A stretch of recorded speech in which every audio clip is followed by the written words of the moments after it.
आकाशवाणी देहरादून से प्रस्तुत हैं प्रादेशिक समाचार। पहले मुख्य समाचार।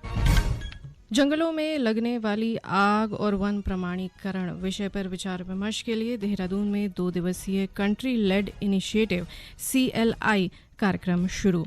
मुख्यमंत्री पुष्कर सिंह धामी उत्तराखंड वैश्विक निवेशक सम्मेलन के संबंध में राज्य की नीतियों की जानकारी देने के लिए आज चेन्नई में रोड शो करेंगे। केंद्र सरकार ने वर्तमान रबी मौसम के लिए फॉस्फेटिक और पोटैश उर्वरकों पर 22,000 करोड़ रुपए से अधिक की सब्सिडी को मंजूरी दी। और राज्य के सभी कॉलेज और विश्वविद्यालय परिसरों में छात्र संघ चुनाव 7 नवंबर को होंगे।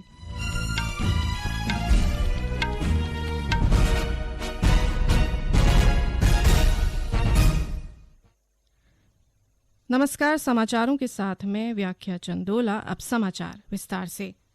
देहरादून के वन अनुसंधान संस्थान FRI में आज 2 दिवसीय कंट्री लेड इनिशिएटिव CLI कार्यक्रम शुरू हो गया है। इस कार्यक्रम में जंगलों में लगने वाली आग और वन प्रमाणीकरण विषय पर विचार विमर्श किया जा रहा है। कार्यक्रम में आज प्रदेश के वन मंत्री सुबोध उनियाल ने अपने महत्वपूर्ण विचार रखे। इस 2 दिवसीय कंट्री लेड इनिशिएटिव में 30 देशों के 55 प्रतिनिधि और 20 अंतर्राष्ट्रीय संगठनों के 41 प्रतिनिधि व्यक्तिगत और ऑनलाइन दोनों तरह से भाग ले रहे हैं। बैठक में जंगल में लगने वाली आग और वन प्रमाणीकरण के प्रबंधन के लिए लागू किए जाने योग्य ढांचे और सिफारिशें सामने आने की उम्मीद है, जिनसे सतत वन प्रबंधन को बढ़ावा मिलेगा। इस पर मई 2024 में संयुक्त राष्ट्र मुख्यालय न्यूयॉर्क में निर्धारित UNFF के 19वें सत्र के चर्चा के लिए विचार किया जाएगा।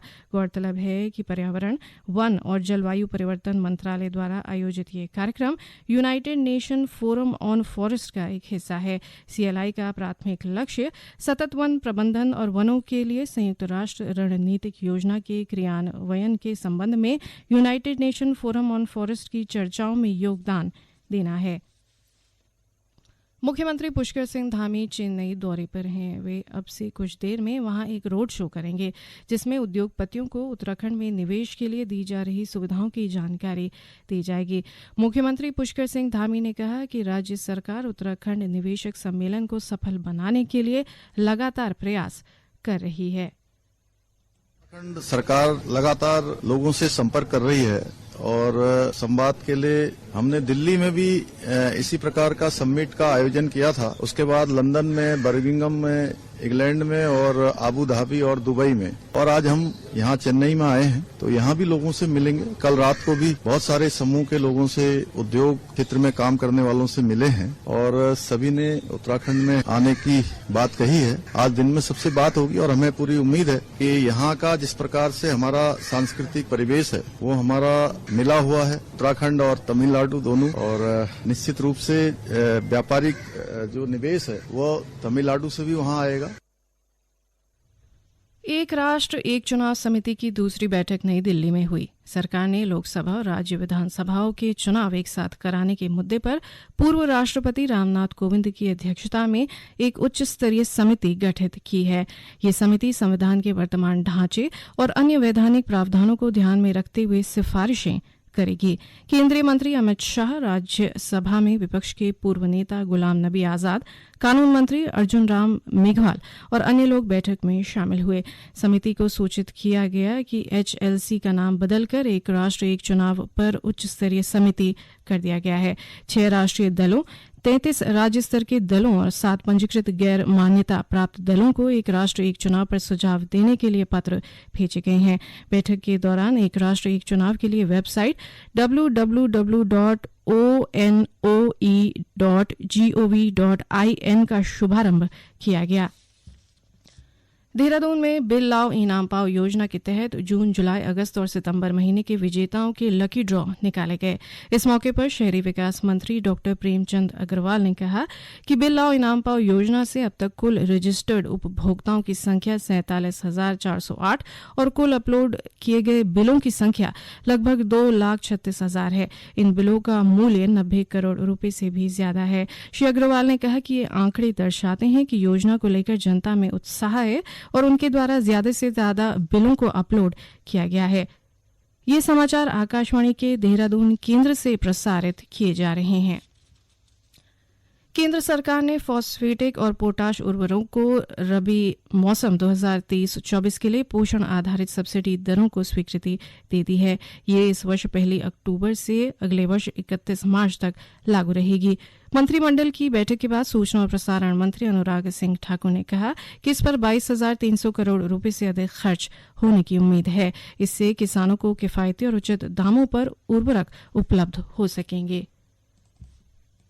नाइट्रोजन के लिए 47.2 रुपए प्रति किलो, फास्फोरस के लिए 20.82 रुपए प्रति किलो और पोटाश के लिए 2.38 रुपए प्रति किलो और सल्फर के लिए 1.89 रुपीस प्रति किलो सब्सिडी प्रदान की जाएगी।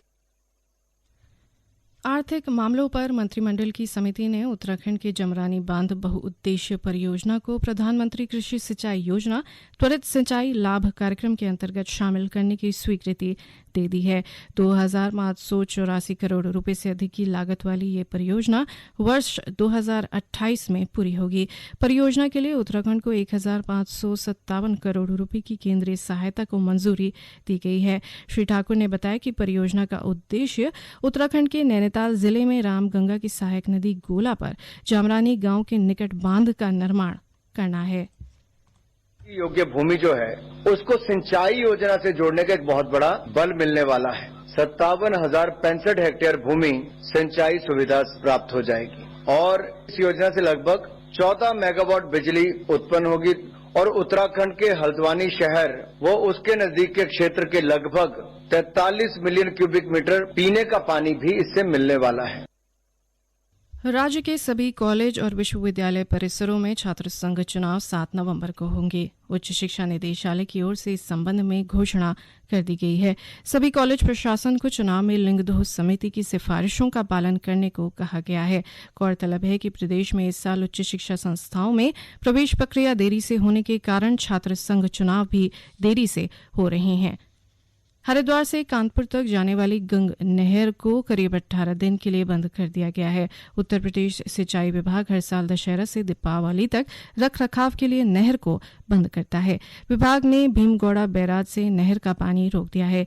अब 11 नवंबर की रात को ही नहर में पानी छोड़ा जाएगा। गंग नहर जलविहीन हो जाने से दिल्ली एनसीआर समेत कई जगह पेयजल आपूर्ति और पश्चिमी उत्तर प्रदेश में खेती की सिंचाई पर असर पड़ने की आशंका है। हालांकि अधिकारियों का कहना है कि पेयजल संकट न हो, इसके लिए पर्याप्त पानी दिया जाएगा। उनका कहना है कि इस समय कृषि के लिए पानी की मांग कम है, इसलिए किसानों को ज्यादा समस्या नहीं होगी। रुद्रप्रयाग जिले में मेरी माटी मेरा देश अभियान के तहत जिला पंचायत अध्यक्ष अमरदेव शाह ने आज अमृत कलश वाहन को हरी झंडी दिखाकर रवाना किया। कलश यात्रा द्वारा आजादी का अमृत महोत्सव के तहत संस्कृति विभाग के प्रेक्षागृह में राज्य स्तरीय कार्यक्रम में प्रतिभाग किया जाएगा। अमृत कलश वाहन को आज राज्य स्तरीय कार्यक्रम में प्रतिभाग के लिए देहरादून के लिए रवाना किया गया है। प्रदेश में जो बच्चियां नंदा गौरा योजना पोर्टल शुरू होने से पहले पैदा हुई हैं, ऐसी बच्चियों का इस योजना में ऑफलाइन रजिस्ट्रेशन किया जा सकेगा। देहरादून में आयोजित बैठक में महिला सशक्तिकरण एवं बाल विकास मंत्री रेखा आर्य ने ये जानकारी दी। बैठक के दौरान श्रीमती आर्य ने नंदा गौरा योजना के तहत आवेदन करने वाले लाभार्थियों को रजिस्ट्रेशन में आ रही परेशानियों के संबंध में सभी जिला कार्यक्रम अधिकारियों से जिलेवार जानकारी ली। अंत में मुख्य समाचार एक बार फिर।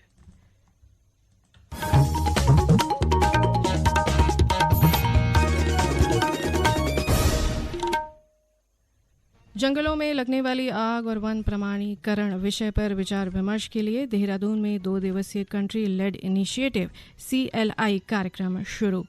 मुख्यमंत्री पुष्कर सिंह धामी उत्तराखंड वैश्विक निवेशक सम्मेलन के संबंध में राज्य की नीतियों की जानकारी देने के लिए आज चेन्नई में रोड शो करेंगे। केंद्र सरकार ने वर्तमान रबी मौसम के लिए फॉस्फेटिक और पोटाश उर्वरकों पर 22,000 करोड़ रुपए से अधिक की सब्सिडी को मंजूरी दी और राज्य के सभी कॉलेज और विश्वविद्यालय परिसरों में छात्र संघ चुनाव 7 नवंबर को होंगे। इसके साथ ही प्रादेशिक समाचार का ये बुलेटिन समाप्त हुआ। नमस्कार।